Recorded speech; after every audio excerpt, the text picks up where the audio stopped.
तो खुद जानते हैं पिछले 5 साल में यहाँ हर एक जम्मू कश्मीर रेजिडेंट के फंडामेंटल राइट्स ही नहीं, डेमोक्रेसी को भी सस्पेंड किया गया। तो जो इलेक्शन 6 साल पहले होना चाहिए था, वो अब 6 साल बाद आपको इतना वक्त क्यों लगा? तो मेरा पहला वही सवाल है।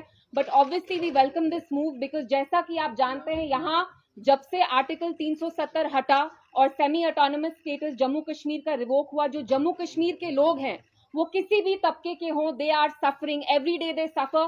क्योंकि आप खुद देखते हैं यहाँ पे बाबूडम चल रहा है, यहाँ से ऊपर से लाके लोग हमारे ऊपर बिठाए हैं जो एज वाइस रॉय की तरह फंक्शन करते हैं। उनकी यहाँ कोई पॉलिटिकल अकाउंटेबिलिटी नहीं है।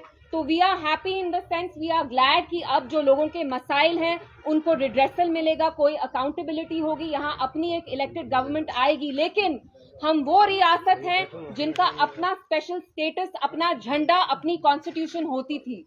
तो वहां से अब यूटी का सफर हम सब जानते हैं, हमें डिसएम्पावर, डिसइनहेरिट, डिसपोजेस करने के लिए इनने कोई कसर नहीं छोड़ी।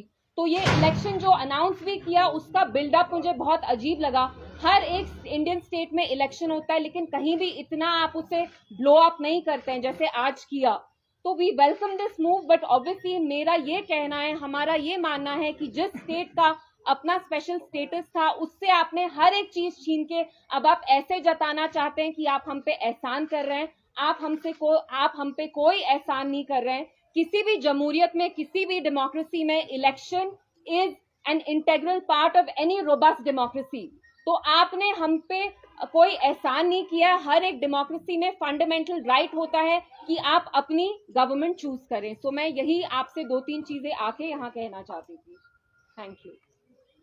मैम, मेरा क्वेश्चन आपसे है कि एक साइड से असेंबली इलेक्शन यहाँ से मैडम आगे की तरफ आप जवाब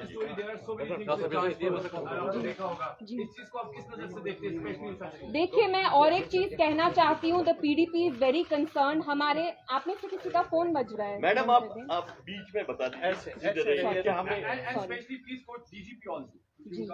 जी, आप चाहते हैं मैं उनको कोट करूं? आप मेरे मुंह में बात डाल रहे हैं। एनीवेज, हमारा ये कंसर्न है कि ये election free and fair and transparent तरीके से होना चाहिए। जैसा कि आपने खुद कहा, इलेक्शन डिक्लेयर होने के 12 घंटे पहले लगभग 150-200 ट्रांसफर्स अब्रप्टली, आर्बिटरली एलजी गवर्नमेंट ने किए, एलजी एडमिनिस्ट्रेशन ने किए। और हम जानते हैं whatever said and done, LG administration का यहाँ जो बिहेवियर है, it's full of prejudice, it's full of बायस। आप जानते हैं कि वो बीजेपी को फेवर करते हैं और करते आए हैं, और जो यहाँ की बाकी पार्टीज हैं उनके साथ वो कितना हॉस्टाइल रहे हैं। और जैसे आपने आउटगोइंग डीजी के बारे में बात की, आप खुद जानते हैं कि वो कैसे पॉलिटिकल स्टेटमेंट्स इश्यू कर रहे थे, although that is not his jurisdiction. His jurisdiction, his purview lies in maintaining law and order. So of course, we also have an apprehension that this election should be free and fair. It should not favor any one political party and BJP in this case. क्या PDP अकेले चुनाव लड़ेगी या कोई alliance करेगी? तो virtual है, लेकिन क्या पीडीपी इसमें?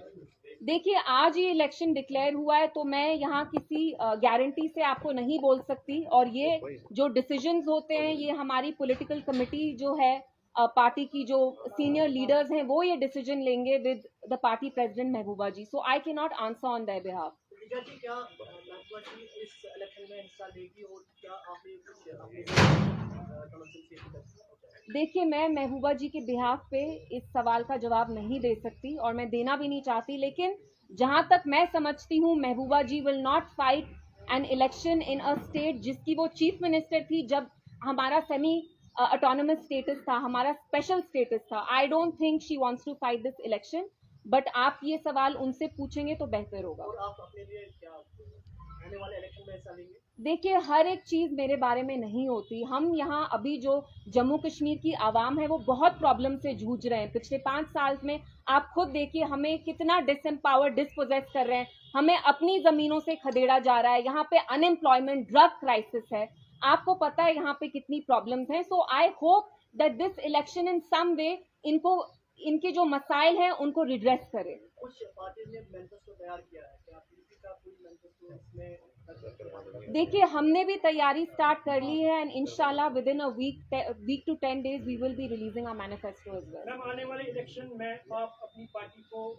कहाँ देखते हैं, क्या एक्सपेक्टेशंस हैं? देखिए, मैं कहना चाहती हूँ कि मरकजी सरकार left no stone unturned to break PDP. आप खुद जानते हैं कि कांच की जैसे टुकड़े टुकड़े होते हैं वैसे ही इनकी कोशिश रही, क्योंकि महबूबा जी एक बुलंद आवाज रही हैं और वो बोलती आएंगी। But Alhamdulillah, regardless of their efforts, you've seen that even in the parliament elections we performed very well.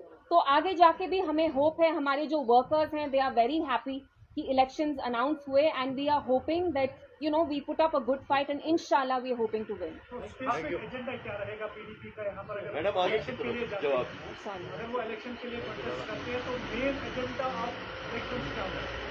देखिए, ये सवाल जी स्पेशल स्टेटस एंड जी स्टेटहुड एज जी वेल, तो क्या वो भी एजेंडा में होगा और बाकी क्या? एवरीथिंग। आप देखिए, जो यहाँ अनएम्प्लॉयमेंट है, जो डिस्पोजेशन है, डिसएम्पावरमेंट हुई है, उसका रूट कॉज ये है कि हमारा स्पेशल स्टेटस रिवोक किया। अगर वो नहीं किया होता, यहाँ डायरेक्ट रूल आता नहीं और ये लोग ये चीजें नहीं कर पाते। So obviously in Kashmir you cannot isolate one issue from the other. हम ये नहीं कह सकते कि हम लोकल इश्यूज पे ही लड़ेंगे और इतने बड़े मसले को हम साइड स्टेप करेंगे। It has to be very holistic. We will talk about everything. You believe that there is a very important factor with all party members regarding this election? बात करनी है मिलना जुलना जरूरी।